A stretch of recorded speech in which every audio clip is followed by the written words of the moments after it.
You know what it is? It's bacon, spinach, seasonal, and sour cream.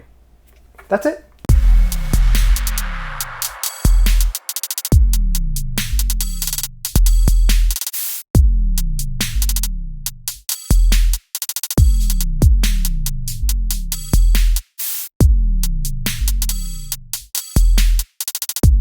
Today I'm going to make something that I really like. This is a recipe for once we're doing a recipe, but this is a recipe that I learned at a restaurant that was on its way of going out of business. It's a prime rib place called Fulton's in Old Sacramento. They had this kind of Victorian vibe prime rib joint down kind of under street level, and they had like amazing prime rib, and they had Yorkshire puddings, which I'm still working on. Archie, you're never gonna watch this, but if you did, I'm gonna do it. I'm gonna do a video if I ever succeed. They had this spinach, cream spinach, I guess, but it was really, it's kind of simple. Tasted great. Was great with prime rib. I've done a prime rib video. Go watch it. You'll learn a lot. So we're gonna use spinach. This is Trader Joe's organic spinach. We're gonna use bacon. So we're not going to use the whole package of bacon. I use about a half a package of bacon to 2 bags of spinach. I'm going to use 2 of these, half of one of these, and then the secret sauce is seasonal or seasoned salt, Lawry's seasoned salt. And it's super simple. So what I want to do is I'm going to make this for you real quick, make it for me real quick, make it for my family real quick. But yeah, so I'm gonna just to get through it real quick, how I always do this, and then find I end up doing it differently. That's fine. I make this all the time. I'm going to take the bacon, I'm going to dice it up, then I'm going to cook it. I'm going to render out some of the fat. I might actually pour out some of the fat into one of my fancy my Japanese bowl. And then I'm going to keep a lot of the fat in there because bacon grease is flavor and it's fun and it's healthy. Yeah, so then I'm going to add the spinach in. I'm going to cook it down, seasonal. Once it's all cooked down, defrosted, there's not a lot of cooking. I mean, it's blanched spinach, so really it's about bringing it up to temperature with the bacon. Season it till you get the taste right, and turn off the fire. Add sour cream, then eat. Brought my handy dandy scissors out because I knew I was going to need them.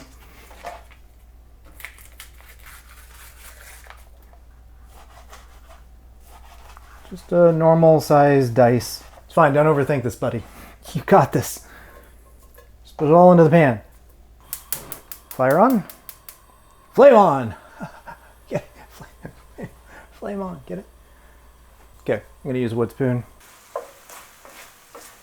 Okay, so while this renders down, cooks, we're gonna brown it a little bit, but we don't need to go crazy with that. I got a comment on one of my videos. I thank you from the bottom of my heart for taking the time to write to me and to tell me what you like and what you don't like. So thank you for doing that. I had somebody write in on the chili video, and you're welcome to go to my chili video, go down to the comments and see what he said. I assume it's a he because it's a little mansplaining, but that's okay. They wanted me to inform all of you, be better informed, that it didn't need carrots. Carrots don't add any health value.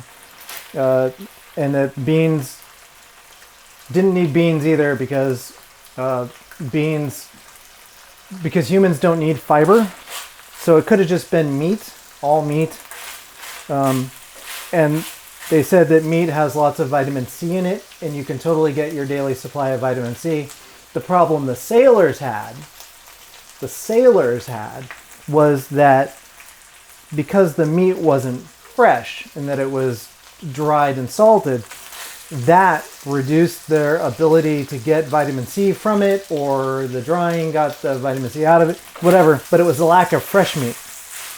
And then there was a whole section about seed oils being insanely bad for us and used predominantly in processed food. And then he put a couple of links in. I don't disagree with a lot of what he said. I don't have a problem. I think beef tallow is a great fat to use for cooking. Bacon fat is a lot of fun to use for cooking. He's probably right about a lot of the seed oil, and really right about how bad our food system is with processed foods, and that we overprocess too much, it's excessive, right? And we are a very sickly nation because of the food that we eat, and a lot of it is because it is so overly processed. I thought the comment on the video was great. Thank you for that. You're gonna hate this because it's got spinach in it. But it does have bacon. Could I just let this sit in the pan and not stir it around a lot? Yes. But, you know, if you've got time to lean, you got time to clean, right? I mean, if you got time to brown, you got time to clown. So my original intention for these videos, kind of before the pandemic, what I was talking to people about was doing cooking videos with a guest who was an industry person. So somebody who worked in ostensibly film and television. And they would be director, it could be a cinematographer, it could be a grip, it could be a gaffer, it could be makeup, it could be visual effects. And it would just be people across the industry come into my kitchen, or a professional kitchen, whatever, and cook something together. They could cook something, I could cook something, and then get some like behind the scenes, like what it's like day in the life of somebody in that industry, somebody in that role in the industry. Because one of the great things about film and television production is you get a ton of stories. I mean, just an absolute metric ton of stories. I'm going to turn the fire off because I'm going to take out the stuff I want to save and reserve. And then I've got to find a way to pour out some of the fat. Because like my YouTube commenter said, you know, everything can be meat all the time. But that doesn't necessarily mean everything should be meat all the time. So we're reserving this for baked potatoes. Okay, we're about to do something not smart. Hey, yeah, well, I got a camera on here. Let's see what kind of disaster this could be. I'm just gonna pour off some of the fat. I'm gonna keep a decent amount. Put that over there. And from here, fire back on to, you know, medium-ish.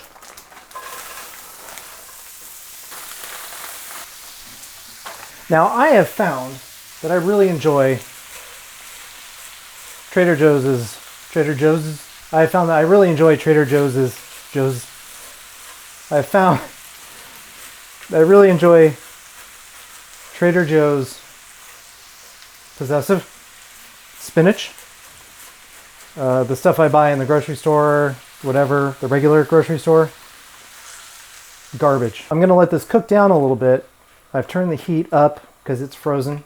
The whole idea behind this channel was going to be interviewing behind the scenes people who make movies about their role in making movies. I'm a visual effects artist, business owner. I'm a compositor by trade. And what that is, if you're not familiar, I take the final images from the computer graphics department, or I take blue screens, people standing in front of blue walls, or green walls, red walls, whatever. And I replace the background, and I make sure that they blend in with the background and everyone looks like they belong there. And the goal is to make it look like it was photographed in camera like that. So no matter how fantastical or just real, we worked on the TV show Scandal, which was filmed here in Los Angeles, but it was supposed to take place in Washington, D.C. So we had to, you know, replace the backgrounds with the Lincoln Memorial or the World War I Memorial, the White House. In several episodes, we had the White House, we had Air Force Two, the helicopter. But, you know, they'd go to Griffith Park here near Burbank, just a big open park with golf courses and stuff like that, and they would shoot these scenes on the lawn there, and we'd put in the White House in the background. And so she'd be walking towards the camera, and the background is just park, and we would replace that with the lighthouse. And then because it's Griffith Park, it's basically a wild park. They would have the groundhogs and the whatever lives in the ground would have holes everywhere. So it was sometimes one person's job on all of these what we call plates, the footage that they shoot, to paint the holes closed. So you'd have all these little mounds of dirt all over the place, and then we'd have to like patch those over with grass digitally. So it's a lot of invisible effects. It's a lot of invisible things that you have no idea are visual effects. A lot of times sequences of driving are visual effects. Okay, so we're cooked down. There's nothing frozen left. This tastes like bacon and plain spinach. I'm gonna turn the fire down. So right now, it's gonna do a whatever that is. It's probably 2 tablespoons. And then I'm gonna mix it in. And then we're gonna give it a little taste test. I've turned the fire down because it doesn't need to be up that high anymore. We're there. It's still green. If it turns brown, you've gone too far. So I'm gonna grab a clean spoon. I can do that. There is a real risk of over salting this. I'm gonna add some pepper.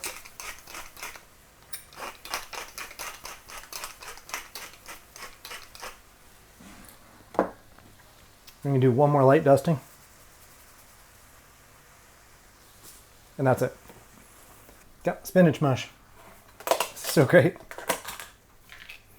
Now we've got the bacon cam, got this here. I'm just gonna stir it up in case it had any separation. Fire off.